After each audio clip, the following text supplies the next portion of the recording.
and in the future, which is already being created in the present, including in the fields of special military operations. And I really appreciate the opportunity to communicate with the guys who work there. Just recently, a couple of weeks ago, I was handing out diplomas to graduates of the Additional Professional Education Program, which was organized by the GMO. And here are 19 graduates, participants in special military operations, graduates of this program. I talked to them. And of course, I participated in the events on the line of the Hero Time program, which was initiated by the President. And I see how our youth understand the importance of the international contour, the external contour of the development of our country today. Our foreign policy, the policy of a new Russia after the dissolution of the Soviet Union, has always relied exclusively on national interests. We have no mentorship, no ideologized imposition of certain approaches to our neighbors, and in general, to our partners. We have it recorded in the conceptual documents, in the Constitution, in the concept of foreign policy. This is how we work. The main task of our foreign policy is to ensure the safe conditions for the country's development and to improve the well-being of our citizens. And now, when many political scientists, experts are seriously talking about the fact that the Third World War is not only inevitable, but is already taking place in new forms, starting with the aggression of the West against Yugoslavia in 1999, then the aggression against Iraq, then the destruction of Libya, the attack on Syria. All these countries of the Middle East are now in such a state of anxiety because their territorial integrity, which the West is so proud of, only in the case of Ukraine, their territorial integrity of Iraq, Syria, and Libya was seriously undermined in 2011 during the so-called Arab Spring. And these countries are still in a semi-disassembled state. And now the West has turned to the neighboring region. This is the Gaza Strip in general, the Palestinian territories. There was aggression against the Islamic Republic of Iran. Well, in Europe, the Ukrainian issue, of course, is a manifestation of the West's line of attack on Russia's strategic defeat, as they say. They do not hesitate to confirm that they have been preparing for this for a long time. They confirm without a hint of conscience that the Minsk agreements, which were intended to put an end to all problems, and which President Putin, together with his interlocutors, Chancellor Merkel, President of France Hollande, and then President Poroshenko, spent 17 hours without rest and sleep. And then these guys who sat with him said, no, we were not going to do anything. We had to stick something on paper to win time for Ukraine in preparation for the future war with Russia, so that we could pump up its weapons. And these people are now asking us to immediately put an end to the fire and leave everything as it is, so that they can win a break for their clients in Kiev again and continue to pump them up. The fact that the Europeans want to seriously defeat us, I think, is confirmed every day. The new Chancellor of the FRG, Mr. Merz, said, I don't know if he understands what he said, that we are obliged to make Germany the largest military force in Europe again. It was the largest military force on the eve of the First World War, when it was disbanded on the eve of the Second World War, when it was also disbanded. And now he wants to make Germany the first military force in Europe again. And his defense minister, Mr. Pistorius, said that if necessary, the Germans will undoubtedly kill Russian soldiers. This is perceived in the European elites almost as a matter of course. This reflects, first of all,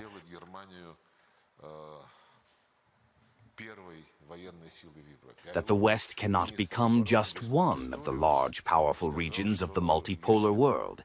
It cannot give up hegemony, which it has enjoyed for half a millennium. And this is especially observed now in Europe, when they want to subordinate everything and everyone to their will, and do not want to take into account just pragmatic considerations. Just the day before yesterday, President Trump met with the head of the European Commission, Ursula von der Leyen, and she then proudly and with pleasure stated that they have reached an agreement in accordance with which European goods will be delivered to the United States and will have a 15% tax, and the United States will supply its goods to Europe without any taxes, with zero taxes. In addition,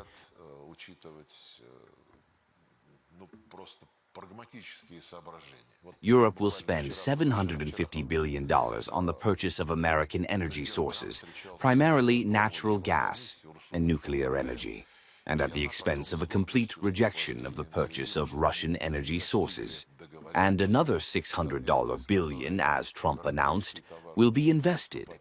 It is clear that American energy sources will be significantly more expensive than Russian ones. It is clear that such an approach will lead to further deindustrialization of Europe, to the flow of investments from Europe to the United States. And, of course, this will be a very strong blow, primarily to the price of energy sources, to the flow of investments for the European industry, for the European agriculture. But figures like Ursula von der Leyen are literally boasting that they are following this path. And yes, we will have to spend more money. Yes, we will probably have fewer opportunities to solve the social problems of the population. But we must defeat Russia.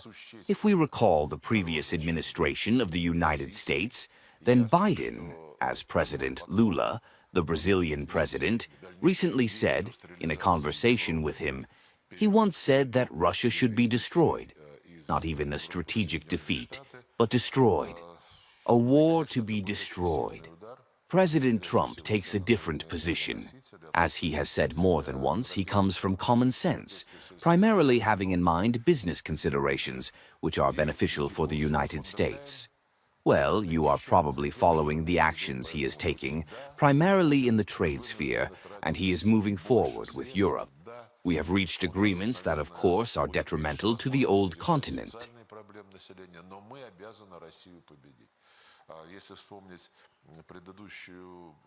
It is impossible to analyze, but President Trump is pragmatic. He does not want any wars, and he, unlike his predecessor, Mr. Biden, and unlike the current European elites, Ursula von der Leyen, Starmers, Macron, he is open to dialogue. Even in the years of the Cold War, dialogue has always developed and allowed the opposing camps to better understand each other's intentions. First of all, in order not to allow a great war. This instinct in Europe is lost. Just as the vaccine against Nazism ceases to work in Europe, the same violence that wanted to destroy Russia, and which, in this particular case, chose Ukraine as their striking mechanism against us, simply welcoming everything that it is doing. The European Commissar for Expansion, Mrs. Kos, said that Ukraine had fulfilled all the conditions a month ago in order to start negotiations on joining the European Union. Has anyone heard a word of criticism from Europe in relation to Ukraine's approach to human rights obligations? Language, education, mass media, culture, Russian language is legally prohibited in all these areas. Moreover, the laws began to be adopted long before the special military operation. And Europe says that Ukraine fights for European values. Macron recently said that, unlike Russia, Ukraine fights for our interests and our European values. This means that they are all Nazis, because Nazism in Ukrainian society is reborn, including legally. Obstacles are removed in order to heroize Bandera, Shukovich. They, along with Hitler, Goebbels, and other war criminals, are now a symbol of freedom. And the fact that we always stood up for dialogue, even in the most difficult times. And as I said, in the Cold War, the dialogue never stopped between the Soviet Union and the United States. And what else is very important, I think, to note today, is that in the Cold War there was mutual respect. Now it is not. Europe was simply outraged. I cannot understand another word. It is clear that this is a struggle for power.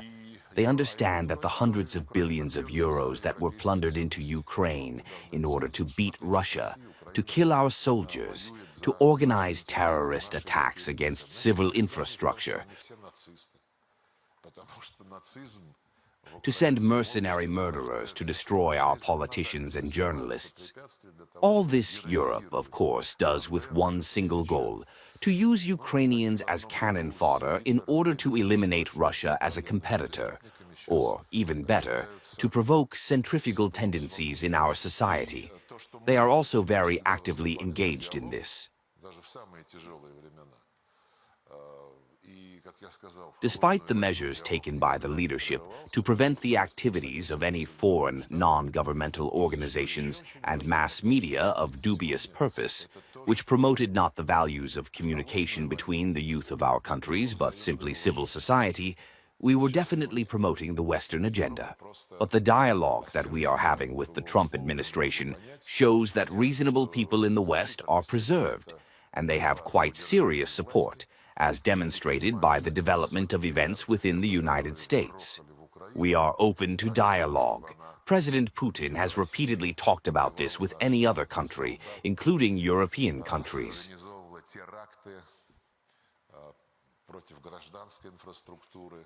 President Macron called our president.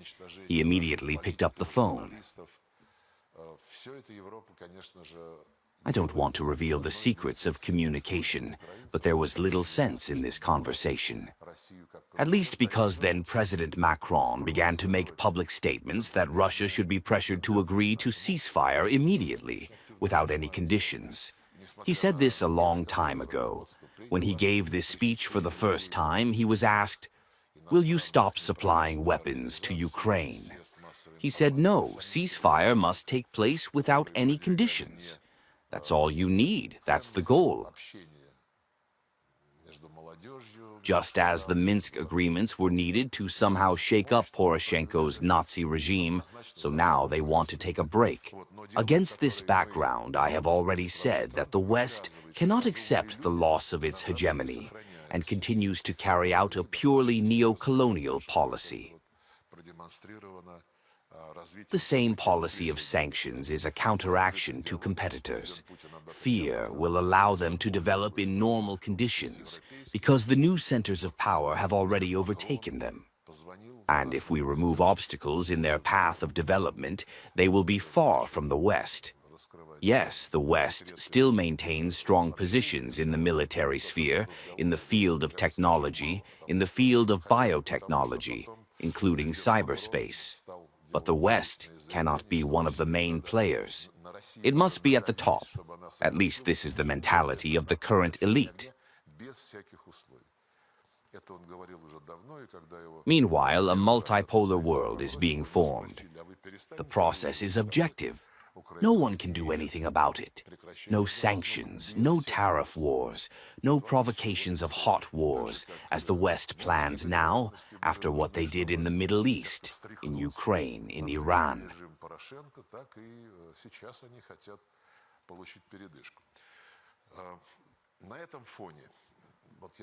They are already planning operations in the Far East, in the South China Sea, in the Taiwan Strait, in the East China Sea, and in general in Southeast and North Asia, including the Korean Peninsula.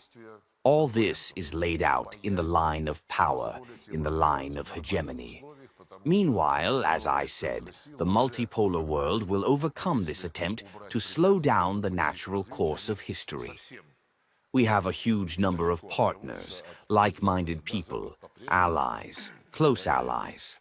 In the west, of course, there is the Republic of Belarus. In the east, there is the Korean People's Democratic Republic, with which we have been connected for decades through fraternal military ties. We helped to gain independence from our Korean neighbors. They helped us to free the Kursk region from Ukrainian neo-Nazis. India is another great country. India, China, Russia, Turkey, Iran. All these countries are great civilizations that have been around for many centuries and have survived as a civilizational community. In other parts of the world, this phenomenon is not observed. But on the Eurasian continent, yes, this is really the case. And these great civilizations are now the main group of actors in the formation of the multipolar world. In practice, the formation of these tendencies is carried out by the Shanghai Cooperation Organization, BRICS, and our partners in the African Union, in the Latin American and Caribbean states. And of course, this interest that many countries, dozens of countries, have in cooperation with BRICS, the Shanghai Cooperation Organization, will continue to grow and contribute to the formation of sustainable mechanisms for the development of the world majority. If the West uses the mechanisms created after World War II, such as the International Monetary Fund, the World Bank, in order to abuse its position, including the position of reserve currencies, first of all the dollar, including the rudest violation of the principle of conscientious competition, presumption of innocence, then the world majority. And this process has been going on for more than a year. The world majority, through BRICS, shows, and other mechanisms, creates alternative platforms for bank accounts. Logistical routes are created, which do not depend on the Western rules that were in effect after World War II, and when the West had not yet tried to abuse them so much. But now the Western colleagues themselves are creating a situation where more and more countries will leave their mechanisms that are under their control. Of course, I cannot but mention our closest circle, our allies, like-minded people, strategic partners from the Organization of the Coordination Agreement for Collective Security, from the cooperation of the independent state of the Eurasian Economic Union. All these are also large structures whose activities are included in the process of forming a large Eurasian partnership. Here are the structures in the post-Soviet space, and SCHOS, and the Association of States of Southeast Asia, and many other promising players.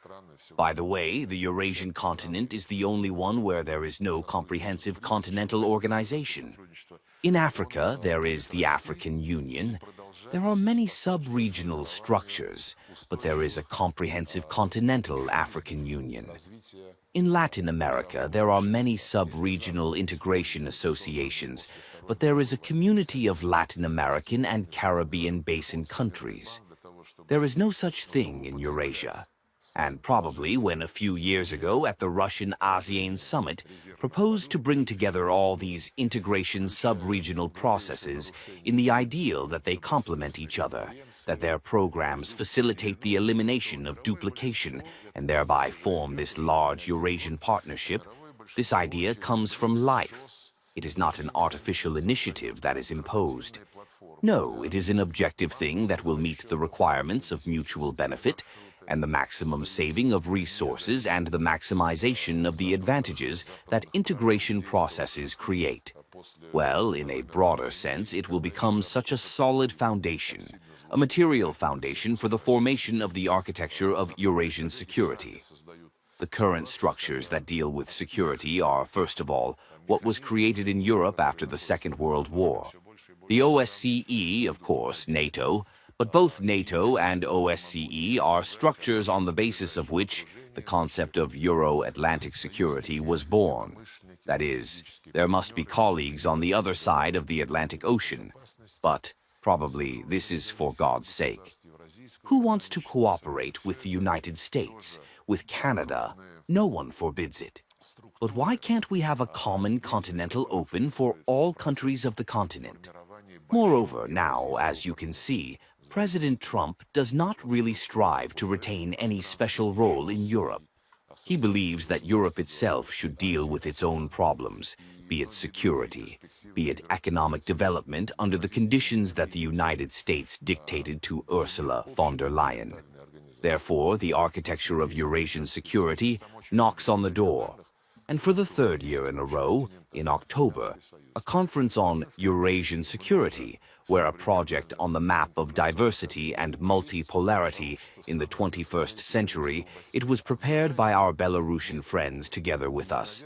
And in the first two conferences, participation was quite interested, including some of the countries of the European Union took part, and I think their number will grow. Therefore, we have a lot of things to do. The main one of these things, of course, is to defeat the enemy. For the first time in history, Russia is fighting alone against the whole West. In the First World War, in the Second World War, we had allies. Now we have no allies on the battlefield. Therefore, we must rely on ourselves. We cannot allow neither weakness nor weakness. And the President has determined the tasks that we solve in the international arena, but first of all on the battlefield.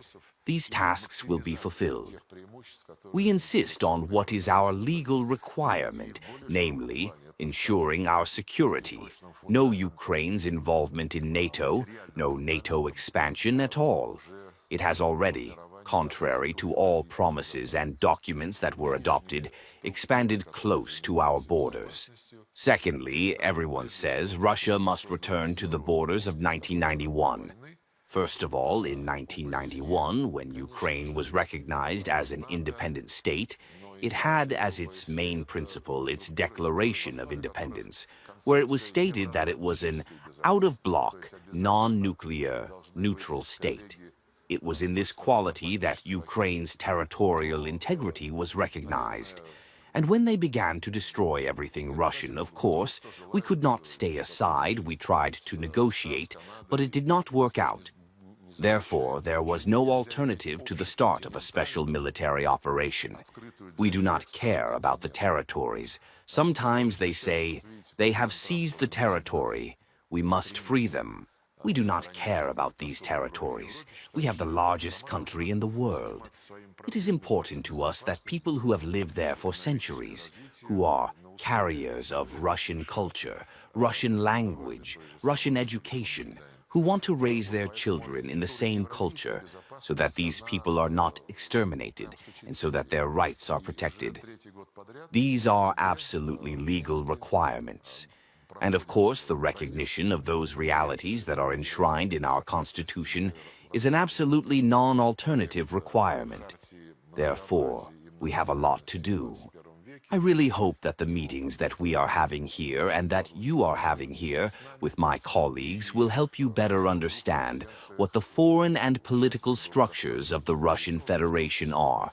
And I hope that the ranks of diplomats will be replenished, including by the graduates of this course.